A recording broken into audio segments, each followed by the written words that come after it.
ശ്രീമദ് ഭഗവത്ഗീത അധ്യായം 6 ധ്യാനയോഗം ശ്ലോകം 1. ശ്രീഭഗവാനുവാച അനാശ്രിത കർമ്മഫലം കാര്യം കർമ്മ കരോതി യഃ സ സന്യാസീ ച യോഗീ ച ന നിരഗ്നിർന ചാക്രിയഃ. കർമ്മഫലത്തെ ആശ്രയിക്കാതെ കർത്തവ്യകർമ്മങ്ങളെ ചെയ്യുന്നയാളാരോ അയാളാകുന്നു സന്യാസിയും യോഗിയും.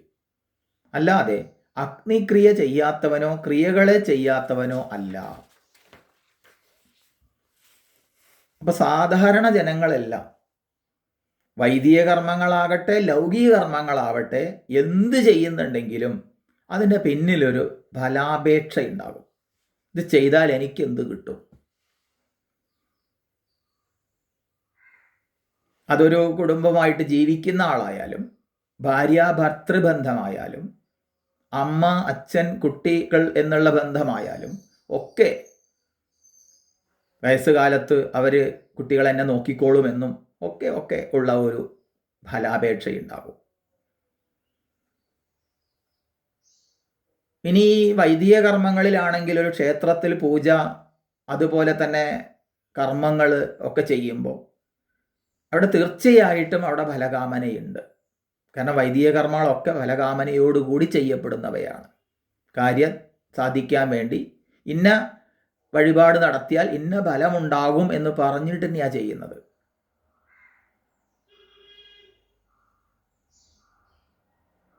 പക്ഷേ നമുക്ക് വിചാരം ചെയ്താൽ മനസ്സിലാകും, ഇന്നലകളിൽ ആരൊക്കെയോ ചെയ്ത കർമ്മത്തിൻ്റെ ഫലം ഇന്ന് നമ്മൾ അനുഭവിക്കുന്നുണ്ട്. ആരോ വെച്ച തെങ്ങ്, ആ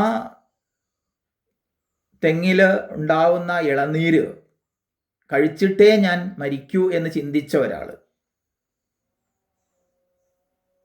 ഫലകാമനയോടുകൂടി ജീവിച്ച് അത് പൂർത്തിയാക്കാൻ കഴിഞ്ഞില്ല, അയാൾ മരിച്ചു പോയി എന്ന് വിചാരിക്കുക.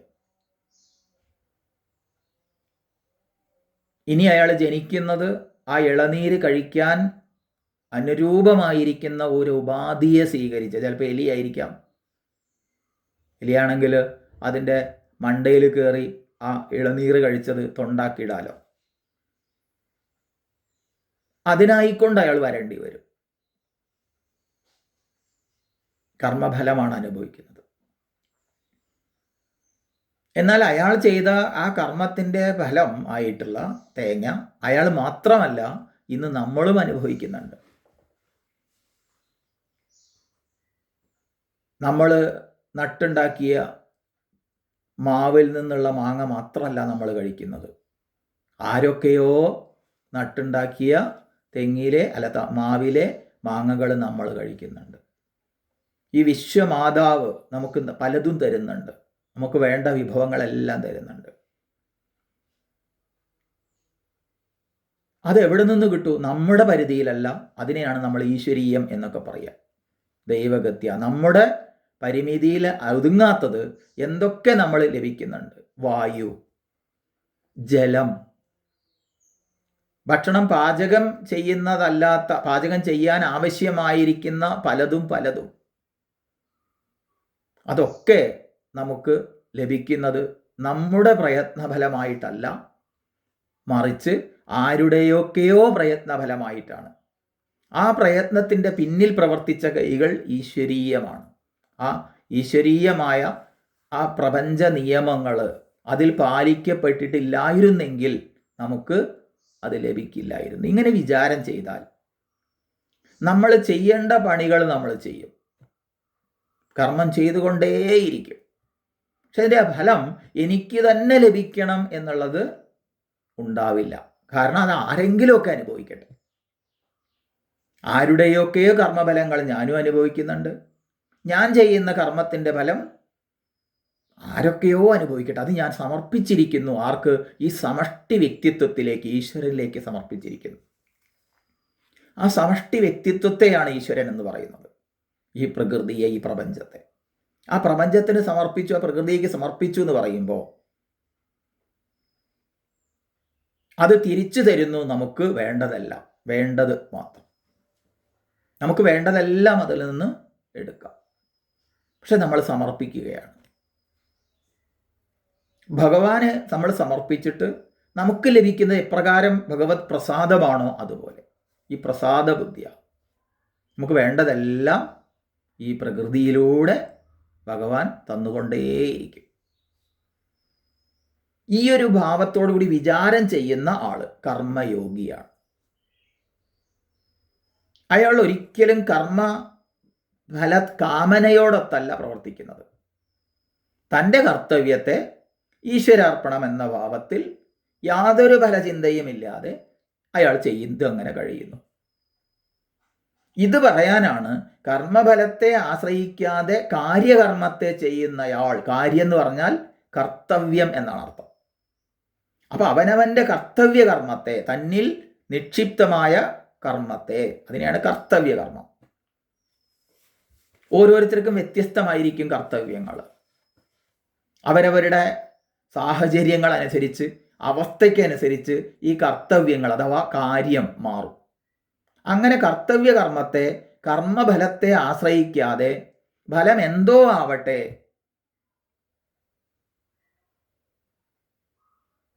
അതിനെ ചിന്തിക്കാതെ ചെയ്യേണ്ടത് ചെയ്ത് കഴിയുക, ഇങ്ങനെ ചെയ്യുന്ന ആള് അയാളാണ് കർമ്മയോഗി. അയാൾ തന്നെയാണ് കർമ്മസന്യാസിയും. ശരീരമുള്ള കാലത്തോളം കർമ്മം ചെയ്യാതിരിക്കാൻ വയ്യ. ഫലത്തെ ആഗ്രഹിക്കാതെ കർമ്മം ചെയ്യുന്ന ആൾ കർമ്മയോഗിയുമാണെന്ന സന്യാസിയുമാണ്.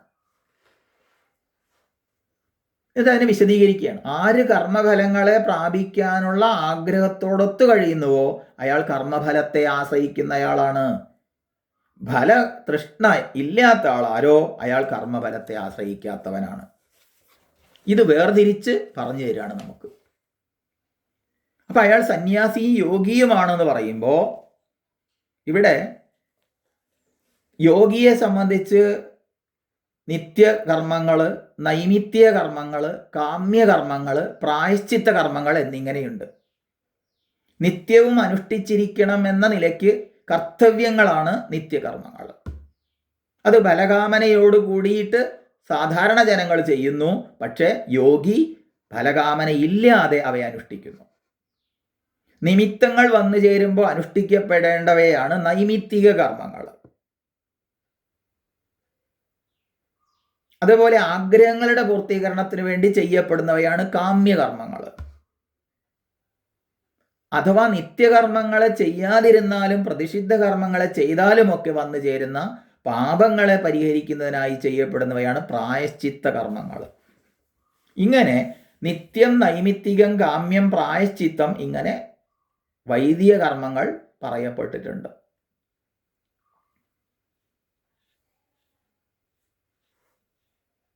ഇതിനെ അഗ്നിഹോത്രാദികം കർമ്മം എന്ന് വിശേഷിപ്പിച്ചിരിക്കുകയാണ്. അഗ്നിയിലേക്ക് അവിസർപ്പിക്കുന്നത് കൂടെ ചെയ്യുന്ന കർമ്മങ്ങൾ.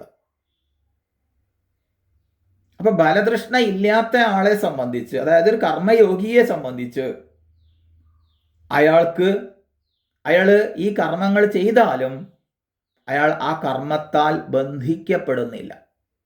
ഈശ്വരാർപ്പണ ബുദ്ധിയാ ചെയ്യുന്നത്. ഞാൻ ചെയ്യേണ്ട കർത്തവ്യമാണ്, അവസ്ഥയ്ക്കും അതുപോലെ തന്നെ തൻ്റെ സാഹചര്യത്തിനും അനുസരിച്ച് ചെയ്യേണ്ടത് ചെയ്തങ്ങനെ കഴിയുന്നു. അതുകൊണ്ട് പിന്നെ സ്വാഭാവികമായ ഫലമുണ്ട്. ഫലം ആഗ്രഹിച്ചില്ലെങ്കിലും അന്ധക്കരണ ശുദ്ധി ഉണ്ടാവും. അന്ധക്കരണ ശുദ്ധി അർത്ഥം അയാൾ പരമമായ പദത്തെ സന്യാസത്തിലൂടെ നേടപ്പെടേണ്ട ആ പരമമായ തത്വജ്ഞാനത്തിലേക്ക് ഉയരുന്നു. അന്ധക്കരണ ശുദ്ധിയർത്ഥം മാത്രമാണ് ജ്ഞാനം പരമാർത്ഥ ജ്ഞാനത്തിൽ എത്തിച്ചേരുന്നത്. അത് എന്തുകൊണ്ടാണ്? അത് ഉണ്ടാകുന്ന അന്ധക്കരണ ശുദ്ധി എന്നുള്ള ഫലത്തിലാണ്. ഫലം ആഗ്രഹിക്കാതെ ചെയ്യപ്പെടുന്ന കർമ്മങ്ങൾക്ക് സ്വാഭാവികമായ ഫലമുണ്ട്. സ്വാഭാവികമായ ഫലം അന്ധക്കരണ ശുദ്ധിയാണ്. ചിത്തസ്യ ശുദ്ധയേ കർമ്മ. അപ്പൊ നിത്യവും അനുഷ്ഠിക്കണമെന്ന് വിധിക്കപ്പെട്ട തന്നിൽ നിക്ഷിപ്തമായ കർമ്മങ്ങളെ കർത്തവ്യ ബുദ്ധിയോടുകൂടി, ഞാൻ അത് ചെയ്യേണ്ടതാണെന്ന ബുദ്ധിയോടുകൂടി ഫലനിരപേക്ഷമായി ചെയ്യുന്നതാരോ അയാളാണ് യോഗി. അയാൾ തന്നെയാണ് സന്യാസി എന്നും ഇവിടെ വിശേഷിപ്പിക്കുകയാണ്. അപ്പൊ ഒരു ചോദ്യം വരും, സന്യാസി കർമ്മമേ ചെയ്യുന്നില്ലല്ലോ.